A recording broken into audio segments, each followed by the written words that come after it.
दोन्हीपैकी कुठलाही एक शॅम्पू तुम्ही वापरा, सेल्सिन और निझरॉल.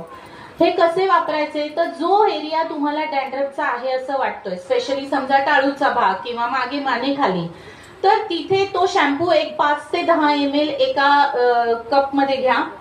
त्याच्यामध्ये अर्धा कप पाणी आणि 5 ते 10 ml शॅम्पू असं मिक्स करा, किंवा अर्धा कपालाही कमी पाणी घ्या, घट्ट करा ते मिश्रण थोडंसं, आणि ते मिश्रण त्या भागावरती लावून ठेवा 10 मिनिटं कमीत कमी.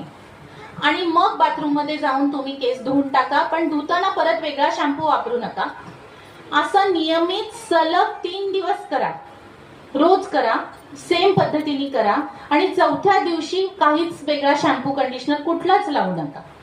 जेव्हा तुम्ही डॅन्ड्रफ आहे म्हणून शॅम्पू करता तेव्हा केसांना कंडिशनर नसतं लावायचं, तेव्हा फक्त सिरम लावायचं.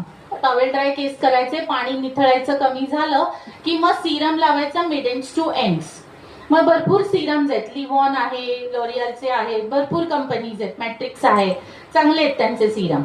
तर सिरम का लावायचं तर 2 तोंड येत नाहीत केसांना, म्हणजे स्प्लिट एंड्स होत नाहीत. आणि दुसरं महत्वाचं रिझन म्हणजे केसांना शाईन येते, एक चमक येते. ठीक आहे, सो हे नक्की करा. डॅन्ड्रफ कमी होतो, लहान मुलांनाही चालेल हे. कुठलाही ह्या शॅम्पूचा साईड इफेक्ट अजिबात नाहीये. पण ह्या शॅम्पूनी डॅन्ड्रफ जातो म्हणून कंटिन्यू करू नका शॅम्पू हा.